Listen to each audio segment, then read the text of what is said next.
Hello, I'm Javier Hakeem, and this is Harking Back, a podcast about the pop culture of a lifetime.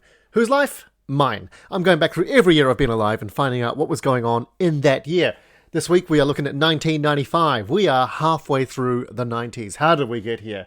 1995, I turned 13. Oh my god, I'm a teenager at this point. And I'm just the worst teenager. Just everything I don't like about teenagers I remember being. And that's just the curse of growing up, I guess. What was I doing? This is my final year of primary school. Year 8, if you go by the kind of New Zealand/UK school system. What is that? Grade... I was in... It sounds like if it was an American movie. I don't know what grades it would be, but it sounds like it would be like... I was in the 8th grade. That's what I'd guess. Something like that. That's my guess. Any US listeners, let me know if I'm absolutely right. Is the 8th grade when you start, like, really worrying about girls? Is that it? I don't know. What do I remember around this time? I had been doing karate. I started doing karate when I was 8, and it happened... I started because a school holidays was coming up, and my mum said, you're not sitting around the house all school holidays. You've got to pick something. And there was a few options that she found of clubs. I can't remember, like, the other ones. One was, like, Boy Scouts. And maybe one was piano or something, and then there was karate, and I was like, I was into the Ninja Turtles, so I was like, yeah, karate all the way. And when I was 13, I sat my junior black belt exam, my grading, and it was really tough. It was really fucking hard. In the style I was doing, which was Kyokushin karate, for your shodan, your black belt, you do 40 bouts of, 40 fights, essentially, at the end of the grading. So they do all this other stuff to knacker you out, and at the end there's 40 fights. And for the junior grading, I think there was only supposed to be like 12 or 15 fights or something. And my sensei was like, oh, no, I think you can do the 40. So at 13, I did the 40. And I got the shit beaten out of me in a controlled manner. And it was all very safe. But I got the shit beaten out of me. And afterwards, I remember I said to Dad, can we go to McDonald's? And he was like, yeah, you can absolutely go to McDonald's. And it was probably the best McDonald's I'd had in my life until I experienced hangovers. Anyway, so I remember at school, they found out at primary school that I had got a junior black belt. And they said, oh, would you do something like for your class? Would you put on like a little demonstration? And I was like, oh, okay, yeah, I can show you a little like self-defense demonstration, some drills we'd learnt. And I did it. And at primary school, I had a friend help me, my friend Paul. And so it'd be like, oh, when someone puts you in a headlock like this is one way you can get out of it. And we'd always be in karate, we'd like, you'd finish them off, right? Get your heads out of the gutter. Like if your opponent's on the ground after you've run away from them, you stomp on them or something. It was a tough style. Anyway, so it would be like that in the demonstration at primary school. And in high school, when I got to high school, they found that I'd done this, and they asked me to do it again for like a presentation workshop or something like that. Anyway, I got called into the deputy principal's office for something, and then she finished by saying, oh, and I heard about your presentation, stomping on people's heads. It's disgusting. And it was the first time I felt like, whoa, that's not me. That's not I was taught this. Do you take that up with my sensei, deputy principal? Okay. So yeah, that's what happened for me in I'm getting ahead of myself. Let's find out things that happened in 1995. Starbucks introduces the Frappuccino. I actively avoid Starbucks if I can, because that's my tiny little act of rebellion against corporate America. There was a comedian once that had a show that was titled Raise Your Fists Like Tiny Antennas to the Sky or something. And that's what my little act of rebellion feels like. It feels like this tiny little that no one will notice, but to me, I notice. Anyway, Starbucks introduces the Frappuccino. It's just such a cliche to be, if you have an elaborate coffee order, or like you enjoy a coffee that's not regular, one of the regular ones, it's just a trope in like movies and TV that you're just an annoying character. These characters that just kind of come in and they go, I'll have a double grande frappuccino with skim milk and a shot of caramel. Like, that's the movie telling you you're supposed to not like this person. And I don't know where this came from, because another thing's we like choosing everything, but when it comes to coffee, everyone's just going, ugh. Is it because you're holding everyone up, or is it just kind of like just the, how picky this individual is? Like, because I think it's because coffee went from being something super simple, and then it just started getting more and more convoluted. Like, it used to be like coffee is black. This is it. It's black coffee. That's it. And some people started going, I want to put milk in mine and then sugar.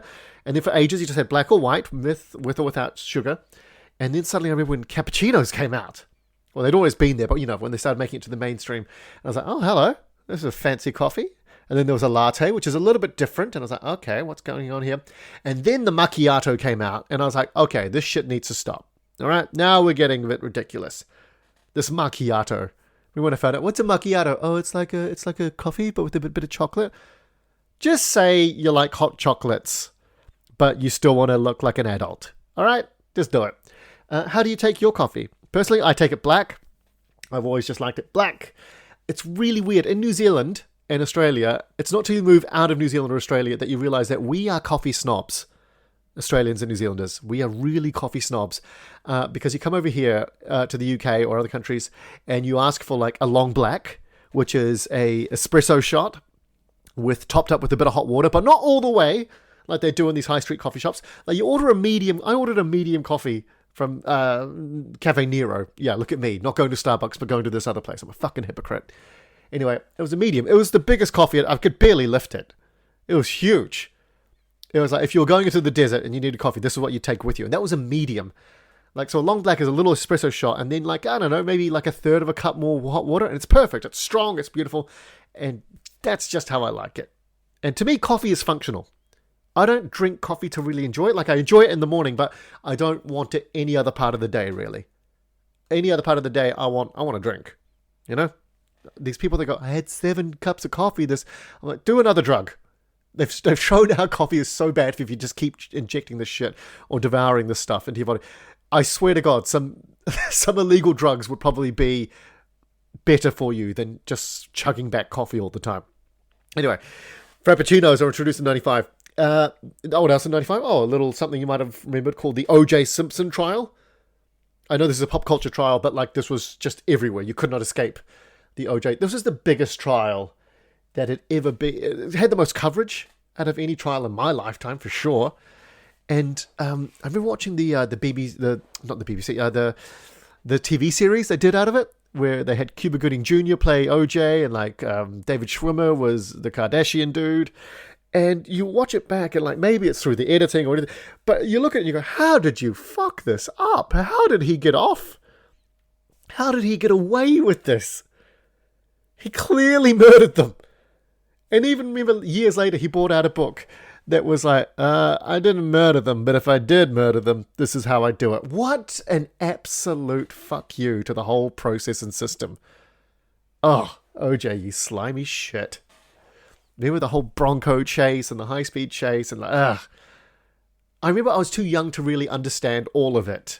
And also I wasn't really in the, in the air of following the high stakes trials of the media. I had Ninja Turtles episodes to catch up on, for God's sake, and girls to start thinking about. But I remember at the time going, this seems to be really serious, and there's a lot of things going on. And I just remember my gut was like, this guy don't look innocent to me. Anyway, what else in 95? Pizza Hut, let's lighten it up. Pizza Hut launches the stuffed crust pizza in 95. Never been a fan. Never been a fan of the stuffed crust pizza.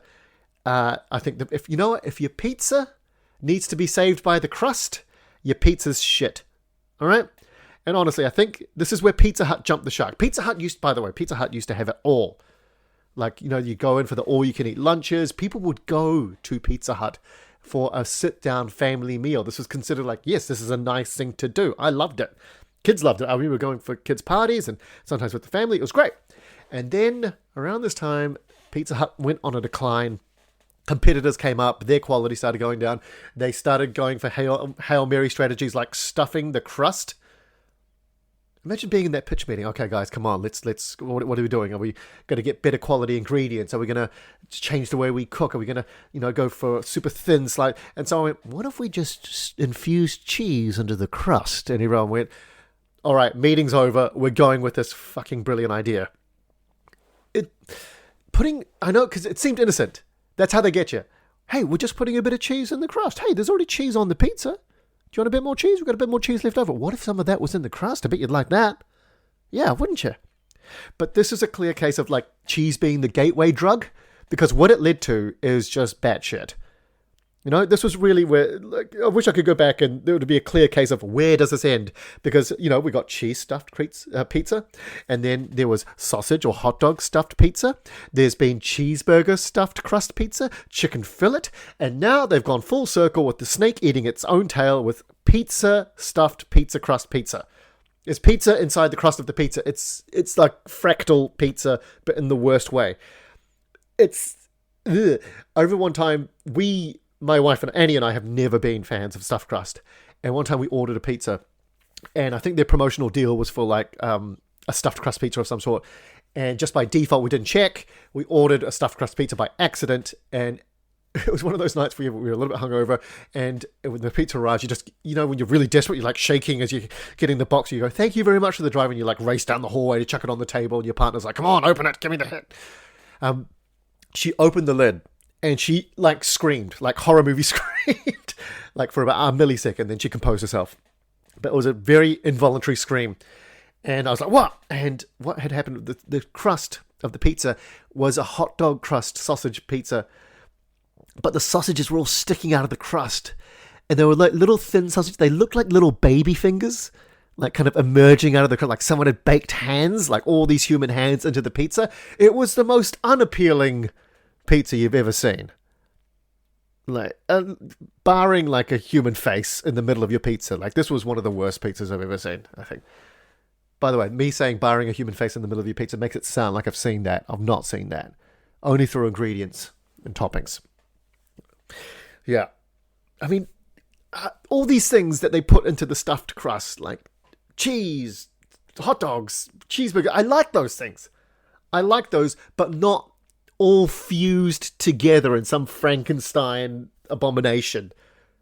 It's like if a guy's like, "You know what? I like legs and boobs. I bet you don't like boobs growing out of legs. I bet that doesn't turn you on." Actually, I take that. I do know some guys that would totally fuck that. Let's move on before it gets too biologically creepy. Edward Lowe, the inventor of kitty litter dies. Apparently he was left in the corner for ages, and people argued over who should empty him outside. I'm sorry, I'll get my coat. That was awful. In 95, Crayola, the people that make crayons, they introduced scented crayons. Thanks, Crayola. Do you know how hard it is to get toddlers to keep these throat cloggers out of their mouths as it is? And now you went and made them smell tasty. Cheers, Crayola. Thanks so much. eBay goes online in 1995. eBay, for when you want to give the finger to Amazon. Another tiny little raising your fists like tiny antennas to the juggernaut that is Amazon. Annie has an Amazon Prime account. I do not have an Amazon account. Actually, no, I do, because I don't have a Prime account. I try not to give Amazon any more money than they need. Not like they're counting on me. Not like Amazon sitting there going, "Guys, Harv's not been buying much from us, so we're going to have to lay some people off." I try to use eBay where I can, but sometimes I've not had it myself, but I've had some other people tell me that they've bought off eBay to not buy off Amazon, and when their eBay package arrives, it's an Amazon packaging. So what they've done is paid someone on eBay to go buy from Amazon on their behalf. So what I'm saying, there's no fucking escaping Amazon. All right?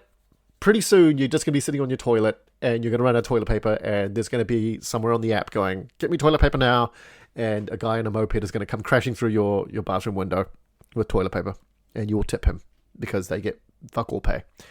The first item bought on eBay, any guesses? I doubt you'd guess it. It was a broken laser pointer.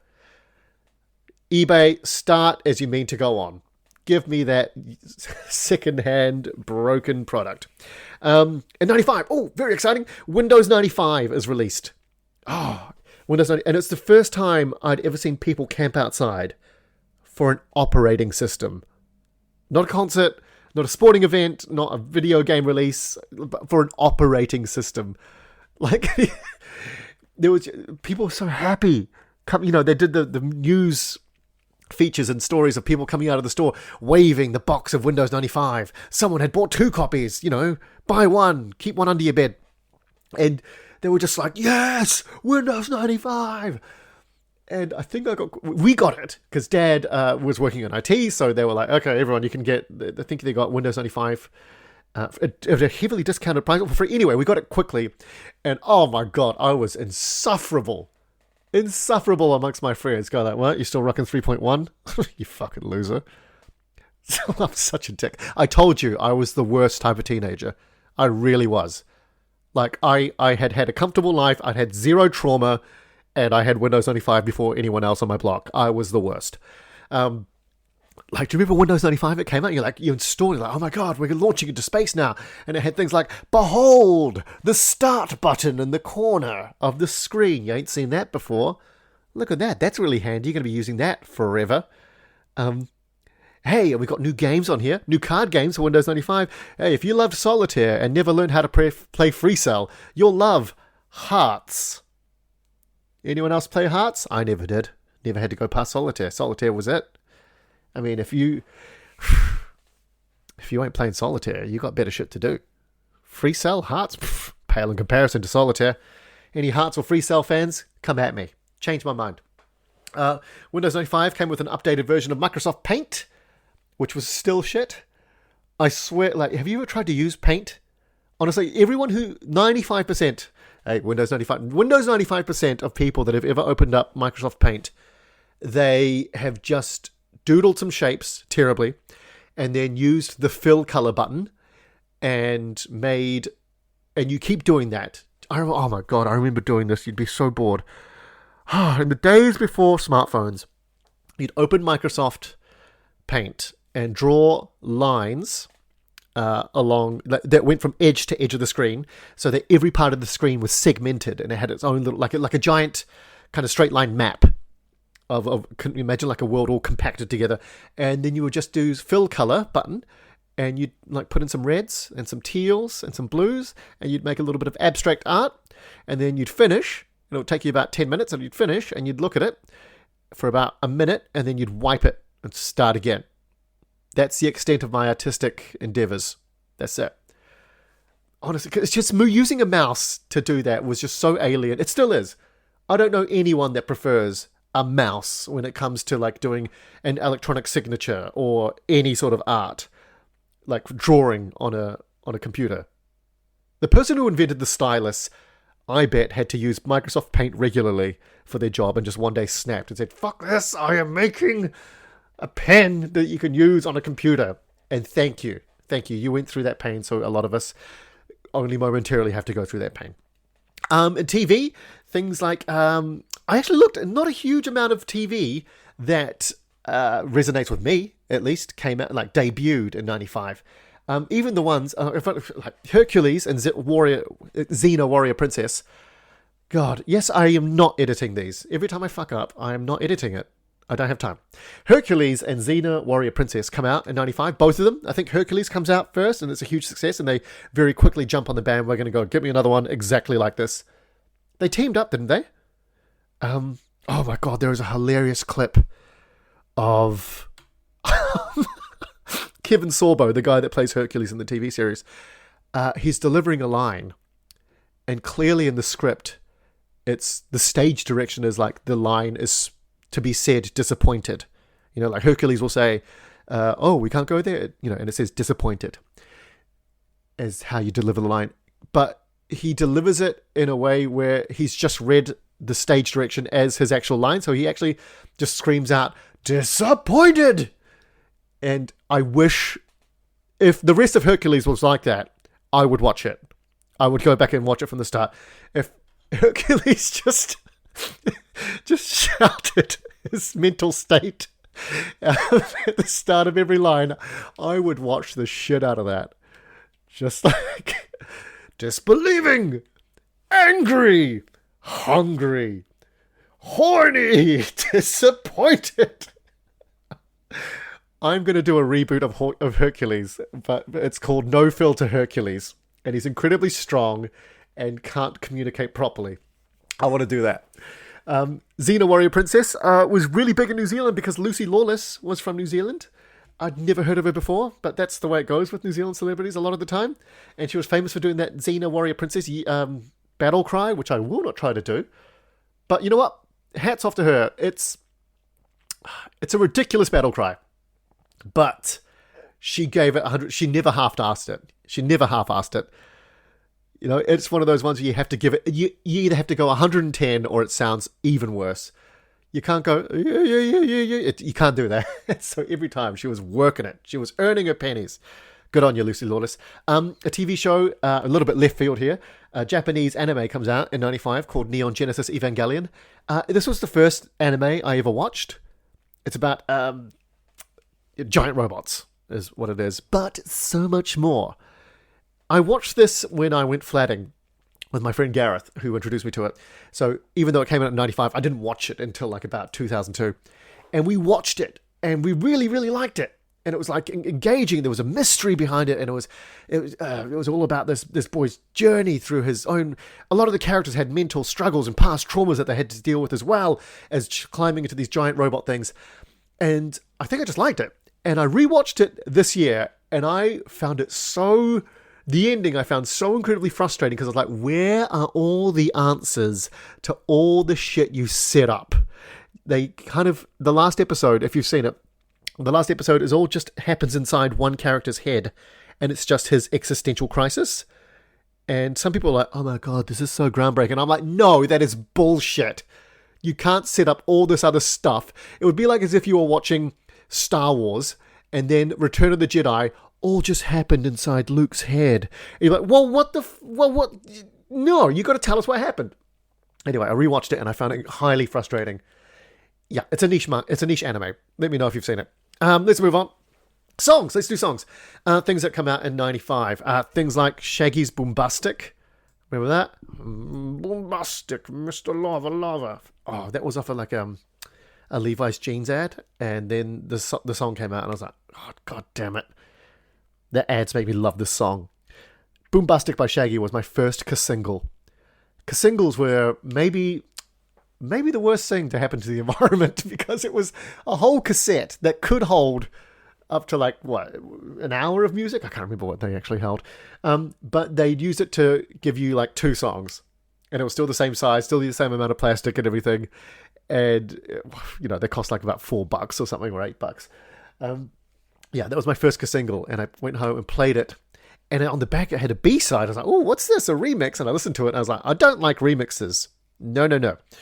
Also in 95, Let Her Cry by Hootie and the Blowfish. Hootie and the Blowfish says, Let Her Cry. Just let her cry. That one. Oh, God, I miss songs like this.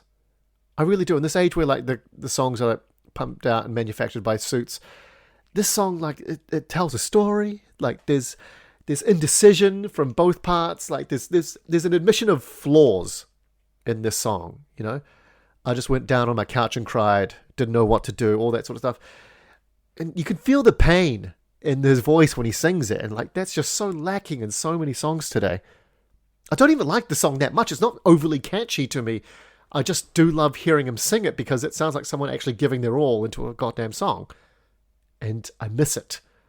What else comes out in 95? Colors of the Wind by Vanessa Williams from the movie Pocahontas. We used to sing this in primary school. The lyrics on this they're really deep and poignant.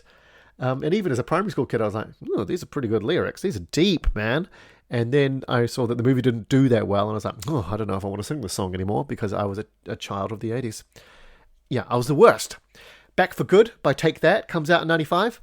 This song, it came to New Zealand, you know. Whatever I did, whatever I said, I didn't mean it.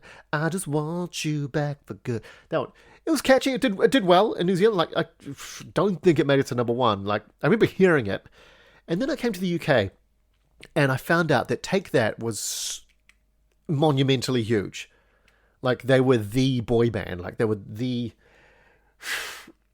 wet tidal wave of you know when there's like one band that you just keep hearing over and over and over again. You couldn't escape Take That. And I was kind of like, wow. And this one song made it out to New Zealand. I wonder what it was about that one song. And then Robbie Williams went on his own. And he was like, oh, guys, however big we were, I am doing so much better. Thank you very much.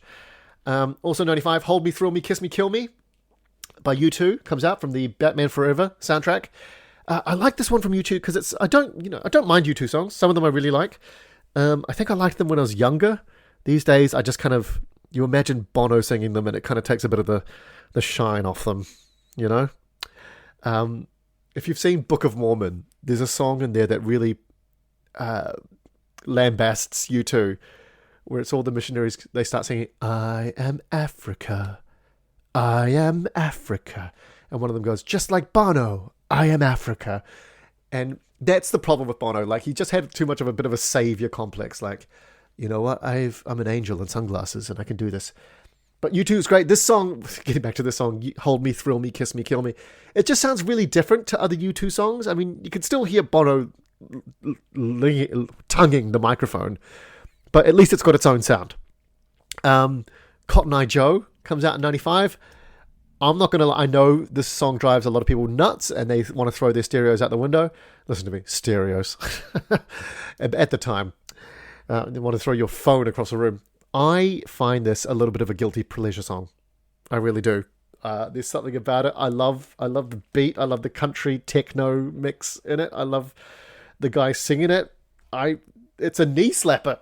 It really is. I like it unashamedly. And you know what? I can finally admit that, because I had to carry that secret with me for years, especially around university. This song would come on and someone would be like, oh my God, can you believe this? And I'd be like, yeah, can you believe it? Anyway, if the next song sucks too, we'll go then, okay? Sheryl Crow in 1995 wins Grammy for Best New Artist. And Sheryl Crow, I love Sheryl Crow. Back catalogue of just very pleasurable songs. Like, I imagine like a big picnic on a sunny afternoon, and like all I want to hear is Sheryl Crow playing in the background. God, I cannot pronounce my words today. If I sound a little bit weird, I am a little bit achy. I did a bit of exercise this morning. By the way, it was my birthday on Sunday. I turned 42. Oh my God. And one of my first workouts back this morning, just at some point during it, my hip started hurting. And it suddenly felt very, very hard to like bend over or like hinge at my hip. So the program was like, no burpees. And I went to do one. I went, nope. My back has decided no. Because I'm in my 40s and this is what happens. Sorry, I was saying something about Sheryl Crow, but I've gone now. I've gone. I think I've said all I need to say. Favorite Sheryl Crow song? Soak Up the Sun? Or, oh no, she does a banging James Bond theme, Tomorrow Never Dies. Tomorrow Never Dies. It was great. Okay, let's get into the top 5 songs of 95. At number 5, On Bended Knee by Boyz II Men. Boyz II Men are just, they are just surfing, cruising through the 90s. You think you miss the 90s? Boys, now men, really miss the 90s. Number 4 is Kiss from a Rose, also from the Batman Forever soundtrack. Seal, I saw a video with Seal. I like that I do love those pictures on the internet where they just have a picture of Seal, the singer, next to a picture of a seal, and they go like, they really do look alike, don't they? They do. I saw a video from Seal, and he was talking about how Kiss from a Rose really shouldn't have worked as a song, because he talked about like it's got this medieval melody and it's got these R&B elements, and then suddenly these crazy lyrics come in, and at the end he's talking about it, he just goes, and I love that he's just so honest, he just goes, you know, I just wrote it at a time when I didn't know any better. I love that, you know, because other artists retrospectively will be like, oh yeah, I'm really glad that song got picked up, because, you know, when I wrote it, I knew the emotions in it were going to really speak to people. I just needed to find the audience. You know, they'd kind of go back and like, you know, I meant to do that all along. But Seal was like, no, I didn't know what I was doing. I didn't know any better, and I wrote this. Oh, I was lucky. I think it's the first time we've had this in the top 5. At number 3 and number 2, it's from the same band. At number 3, it's Creep by TLC. So I creep, yeah. And at number 2 is Waterfalls by TLC. Their best song, easily. Don't go chasing waterfalls. By the way, this song, I remember when I first started, because, you know, you listen to the lyrics, because someone else bought me this. I got this album on cassette, TLC's Crazy Something Love? Oh, God. Crazy Sexy Love? Crazy Stupid Love? No, that's a Steve Carell movie. Anyway, TLC's album, I got it for my birthday this year on cassette, and it had all the lyrics and, you know, the music video everyone watched, because it was number 1 every week in New Zealand. And I knew it was really poignant lyrics, but the chorus I could never quite understand, like how it said, don't go chasing waterfalls. Please stick to the rivers and the lakes that you're used to. And to me, it just sounded like, hey, don't dream. This is what happens when you dream, okay? Stay in your lane. Don't be ambitious. Calm down. Just don't dream big, you know? And I always found that really confusing. And at number 1, Gangsta's Paradise by Coolio. If you were going to sum up anyone who dipped a toe into feeling a bit gangster in the 90s, who had no other avenue to do that, I bet you it was through Gangsta's Paradise. Because everything about this, like the intro beat, the background beat, the music video, the, you know, Dangerous Minds movie that it was about, all was just screaming like, yeah, this is hardcore, okay? Okay, you think you know, but you don't know. God damn, this song was catchy. This was the first song I actually sat down and wrote the lyrics out to. I think I recorded it when it was played on the radio on a cassette because I wanted to know the lyrics, you know, and especially when it's a rap song. It was not easy to sing along to like other songs. Not like it's no Cotton Eye Joe, I'll tell you. So I had to like record it on when it played on the radio and then play it back bit by bit and rewind and write down what I thought the lyrics were. Anyone else, like every time you've just had to Google lyrics, remember that people had to do this shit. You had to go back and listen to it piece by piece and guess from what you heard. That's it. That's the closest you could get sometimes, unless you bought the thing. You couldn't go to the library and go, do you know what the lyrics to Gangsta's Paradise? Okay, thanks, bye. Oh, yeah, I'll leave. I love playing an acoustic version of this on the guitar. I do. Like in a really non-ironic way. I fucking love it. It's great. Gangsta's Paradise. Can you believe Coolio's dead? He died, right? Coolio's dead, man. Oh, I think this is the prime time for all the people, like James Earl Jones just died like 2 days ago at time of recording this. Like all the people from your pop culture childhoods and growing up, they're starting to really, you know, they started dying off like about 10 years ago, but now it's really, they're coming thick and fast now. You know, this is the, if celebrity death were popcorn in the microwave, this is the bit where everything's popping. Yeah. That's a weird metaphor. Let's move on. Video games. Let's talk about video games. Things that come out in 95. Things like Dark Forces, which was Star Wars Doom. I didn't have the game. I had a demo of it. This is around the time where you could get a magazine. You'd beg your mum to buy you a magazine that was about computer games, and it would come with a demo disc. And in 95, you were lucky if it came with a CD, a demo CD, because the CD could hold so many goddamn demos. Like about 100 games. Like the first level of 100 games. And I would go through them religiously, and Dark Forces was one. I played the first level of Dark Forces so many times. Even when I found out what the cheats were, because someone at school told me, I could unlock the cheats to get all the weapons on the first level. And I felt so sorry for the first level enemies. Coming at them with like a level 10 weapon. They were like, please, make it quick. Warcraft 2 comes out in 95. I was never really into it, but like real-time strategy games, I really started to like, if it was fighting games at the early 90s, mid-90s, real-time strategy games are starting to really take off. And Warcraft 2 was one of them. I didn't play it so much myself, but I will tell you one that I did. I'll get to that in a second. Other games that come out in 95, Tekken 2, Street Fighter Alpha, which is Street Fighter Zero, which is weird. Like, it's a prequel. I always find it weird when prequels come out, like Street Fighter Alpha, which has got just, better animation, more moves, everything. I'm like, well, if this is set before Street Fighter and Street Fighter 2, why is everyone just stronger and better? How does that work out? I've never been a fan of a prequel, really, whether it be video games or movies. I mean, I don't get excited about prequels. The one time I did was for Episode 1, Star Wars, and boy, did that cement my expectations for prequels. Let me know if there's a prequel out there that kicks ass. I can't name one off the top of my head. What else? Wipeout comes out on PlayStation in 95. Never been a fan of racing games, but this one, I didn't play it that much because I could only play it on my friend's PlayStation. But it gave this felt like I am speed. It felt great when you were nailing this game. You felt invincible. It was really good. Virtua Cop comes out in 95. The one with the light gun in the arcades. Isn't it funny how something like Duck Hunt comes out in the 80s? And then Virtual Cop comes out in like 95. And Nintendo must be going, guys, we did this like 10 years ago. What the fuck? Anyway, Virtual Cop. Remember I told you about these Wizards sessions, like the arcade sessions where you pay money and just turn all the arcade games on for free play for about 2 hours and everyone loses their minds. This was the one everyone lined up to play, because what you would do is you would get both guns and you would hold one in each hand and just like feel like you're an action star. It was so much fun.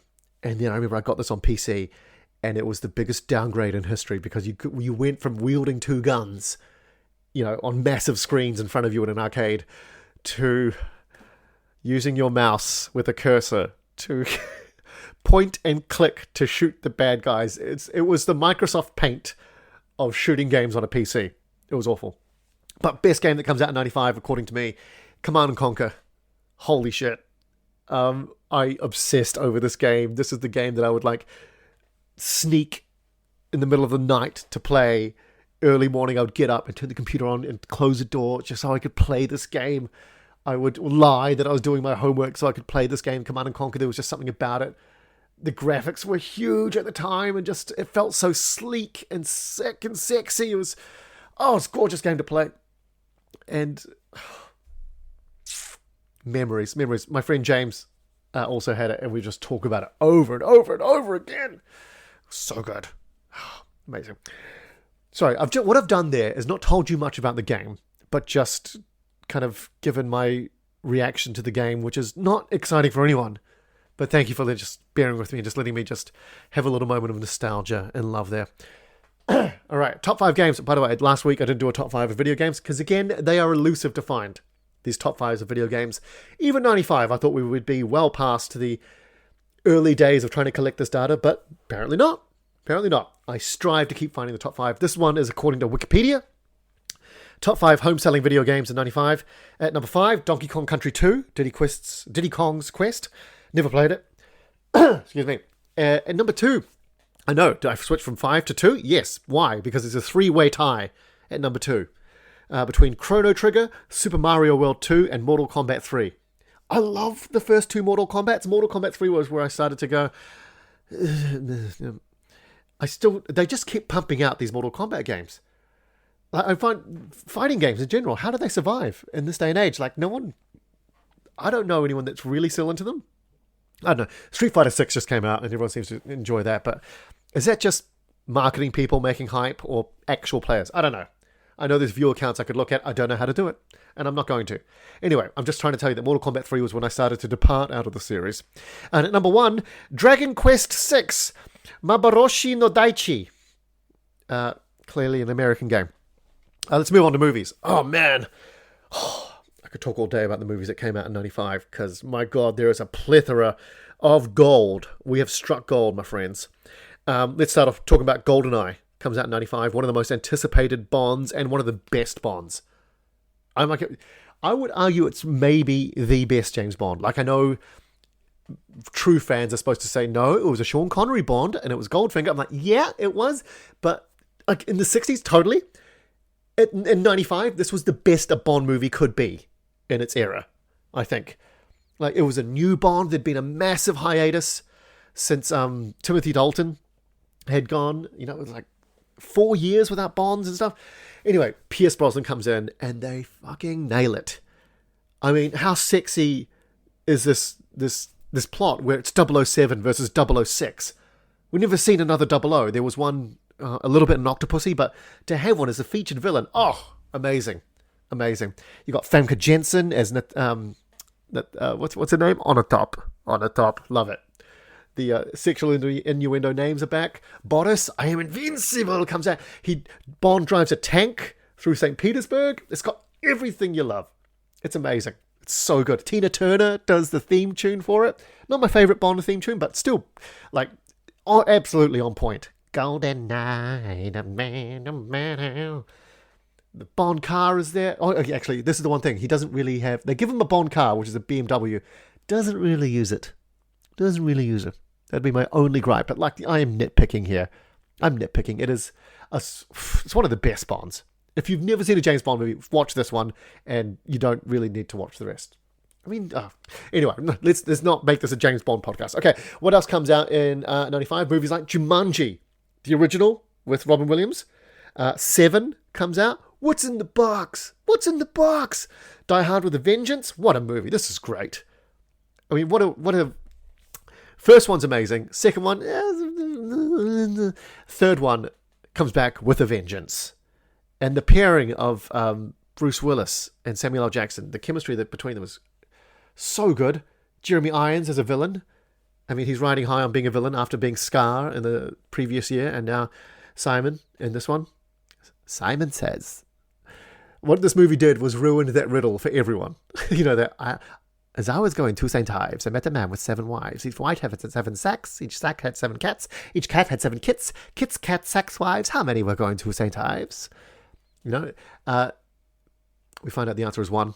And everyone who watched the movie, I've come across this riddle many times after that, and everyone just goes, it's 1, even before the riddle's over. Movies ruin things. They ruin riddles. Waterworld comes out in 95. And it was historically, for the longest time, the biggest flop in Hollywood. They spent so much money. Like, as soon as you say, let's film something that's not on stable land, like in a jungle or on a beach, or maybe beach, or on water. Yeah, let's film something that with it on not on land at all. Holy shit, you are opening a can of worms. And Waterworld was so expensive. And it was just so... I found it quite boring and mediocre. I've got a friend... who's the only person I know who says, no, I like this movie. No, it's a good movie. It's a really good movie.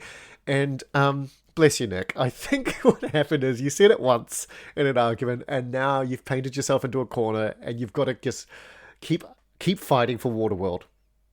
You're doing the Lord's work. Someone should. Why not? Mortal Kombat. Sorry, yeah, I was about to say I can't really talk because Mortal Kombat comes out in 95, the movie, and I loved it. And you know what? I'm 13. I'm a 13-year-old boy who loved the Mortal Kombat franchise, and I'm into karate. Of course, I'm the perfect demographic for this movie, and I loved it. It's great. I thought the fight scenes in it at the time, I was like, whoa! Especially like the Johnny Cage versus Scorpion fight, and the Liu Kang versus Reptile fight. Everything about it. The soundtrack had this, like, you know, that Mortal Kombat. Dun, dun, dun, dun, dun, dun, dun, dun, dun. It was blowing me away. I was like, what? Video games meets techno? I'm in 13-year-old heaven. It couldn't get better. You know, this was the best thing I'd ever experienced because girls weren't a thing in my life yet. I'm just saying, Mortal Kombat was great. And I've rewatched it, and I think it still holds up. I still love it. The second one, oh my god, that is horrendous. Burn it with fire now. But the first one, yeah, I will fight for it. Dangerous Minds comes out, which was probably the biggest white savior movie of my generation. Braveheart comes out, which I loved. You know one thing with historical biopics? If you like the movie, never go look at a YouTube video of what they got wrong in it, because it's always so much. It is always so much they got wrong and took artistic license with. It would be interesting to find out what the most historically accurate, or if there is a movie, a historical biopic, that is factual, like they just got everything right and there was no artistic license taken anywhere, and they're just like, no, these are the events exactly how they happened. Because every time you watch anything, someone will come out and go, no, that didn't happen, this is total bullshit, blah, blah, blah. Like, I watched Bohemian Rhapsody, the Queen biopic, and I watched it, and Gary, my friend, watched it, and he loves Queen. And I liked it. I loved it. And I asked Gary, did you like it? And he was like, no, they lied to you so much. And he told me all the things they lied about. And I was like, that has ruined the movie for me. And I feel like I've just been lied to. Why would you do it? Just tell them, if you're going to celebrate someone's life, just celebrate their life. Just do it. Just, even if like there's ups and downs, you know, they were a piece of shit at one point and then they had this success.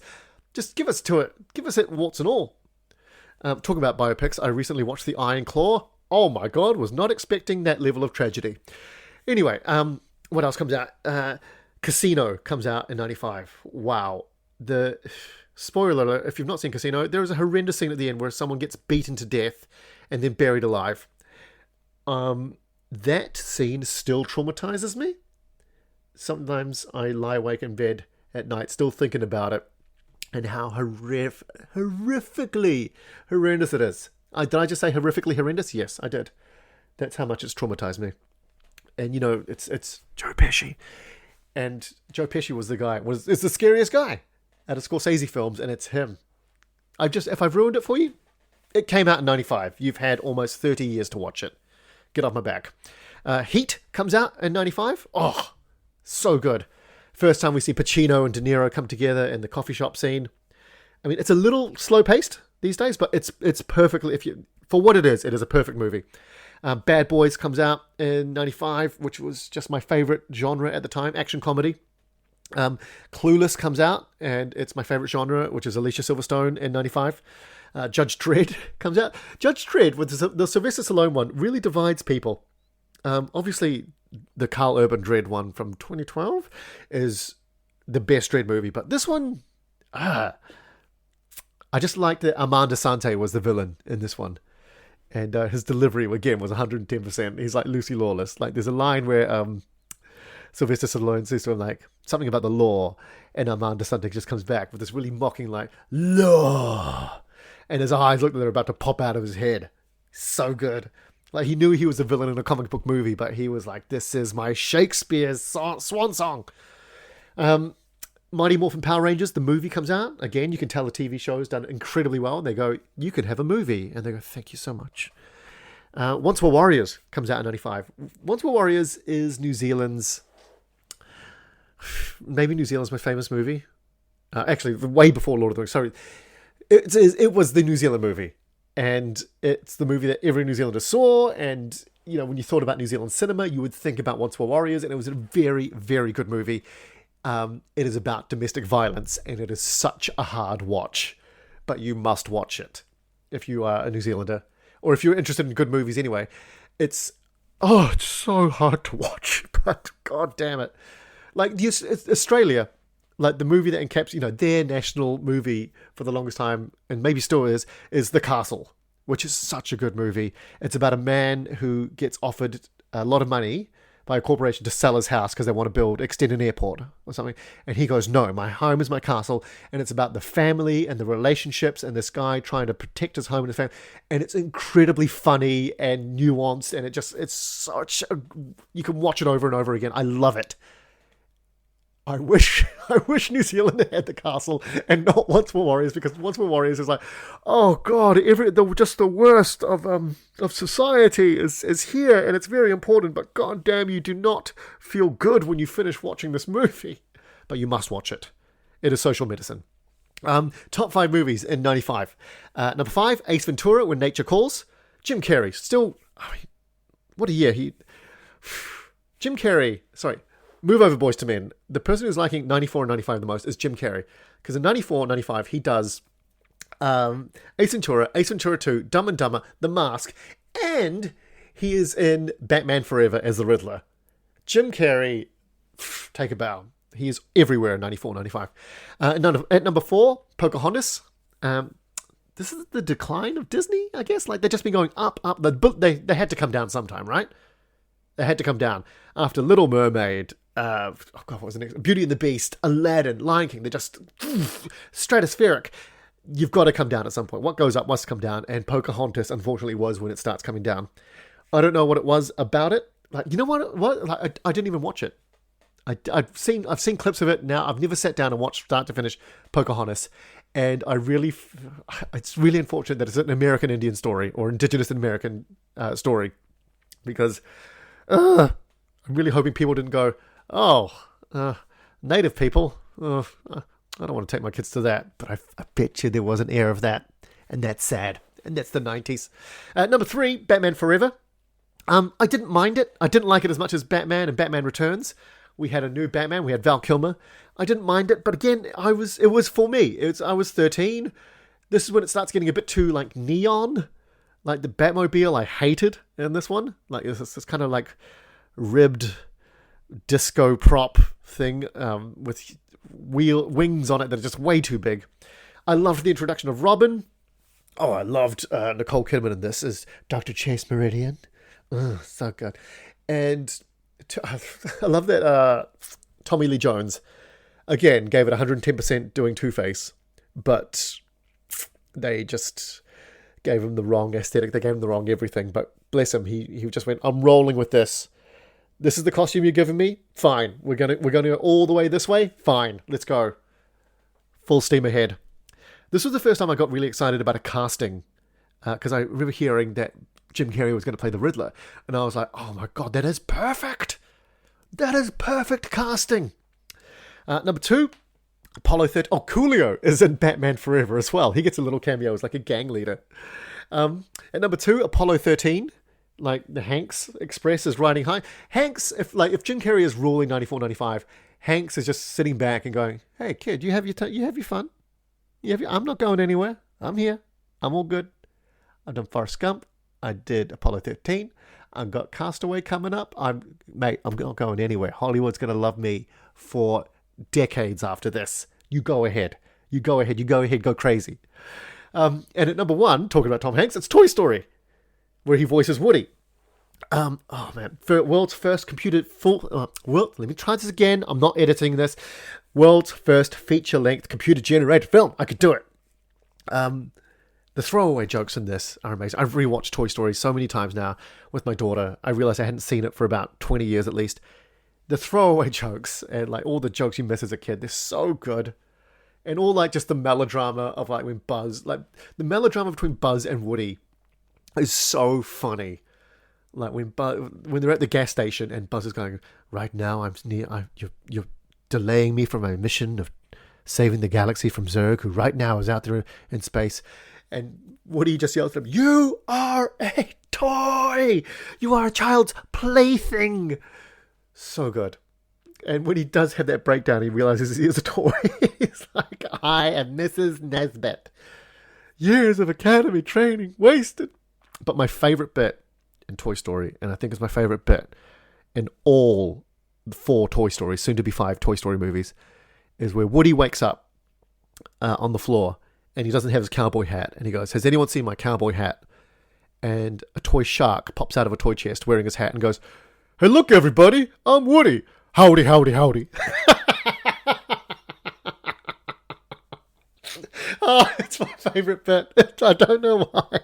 There are so many reasons. I find it just funny. Just funny on its own. And also, it's the first time Woody's not slept on Andy's bed. He's been relegated to the floor. So he's getting kicked while he's down and he's getting mocked by a toy shark. Oh, it's my favorite type of ridicule. "Hey, look, everybody, I'm this guy. Here's what they say. Blah, blah, blah." All right, those are movies. Still thinking about the fucking shark. Times Person of the Year for 1995 is Newt Gingrich. I am so regretting including this segment every week. I was going to Google Newt Gingrich, but I don't care. I don't care. He's a Republican, right? Grey dude that you see a lot on the news. I hate this segment now because of this sort of shit. Politics is not my strength, but I'm keeping it in. I will tell you who each person is each week, and no more. Also, who calls that kid Newt? Or is that short for Newton? Please tell me it's short for Newton. If I Googled it, I could tell you, but I don't want to Google him. Also, because that's the thing, these days, when you want to Google something, you're just a little bit trepidatious because you know as soon as you Google that, the algorithm's going to go, "Oh, you like Newt Gingrich? Would you like your feed to be stuffed with Newt Gingrich updates and news and posts and porn?" Like, no, please, no. I just had to Google it for this one thing, and now I don't want to hear his name ever again. But the algorithm's like, "Don't worry, I got you. Wink." What else happened in 95? Oh my God, in 95, my last year of primary school, I got caught smoking. Yep, I had my first cigarette, and we got caught. My friend bought some cigarettes to school. I think he stole some off his parents. And 4 of us went into the bushes and tried some. And I had like 2 puffs and coughed out a lung and felt horrendous. And then we walked out, and then we found out that the teachers were like, "Hey, what's that giant cloud of smoke coming out of the bushes? And why do these boys all smell like cigarette smoke now?" Anyway, shit. I got called into the principal's office one by one, and he said, "What are you doing?" And "I'm calling your parents." And I was like, "Is this one of those times you're just going to tell me you're going to call my parents, but not actually call them? So I'm just like scared straight?" And no, he called my parents. And that night, my dad was like, "So you had a cigarette. Why did you have a cigarette?" And honestly, the reason I had the cigarette was because my friend had them there, And I was like, this is an adult thing. And I know some people love these things. And I've always just been kind of curious, like, what is the thing? Well, what's the big draw here? So you suck on it, and then what? And then what happens? So I was curious. I just wanted to see, like, what's the big deal all about? Okay, and also I wanted to feel slightly adult because that's what adults do. It's a grown-up thing. Like, oh, it's a bit mysterious and hard, but mostly just curious. But I felt like I couldn't say that. So what I said instead was, the other guys were doing it, so I thought I'd do it too. And the two answers I could have given my dad, the one I gave him, which was a lie, actually, was the worst choice possible. It really was. Nothing, I mean, imagine that your kid, looking back, I quickly realized why it was the worst answer I could have given. Basically saying, I have no spine, and I just followed the crowd. And it was absolutely the total opposite. I don't know why felt like I couldn't say that to Dad, because I thought he'd be like, I don't know why. So I said, everyone else was doing it, so I did it too. I thought that was going to be the lesser of the two evils, and it really wasn't.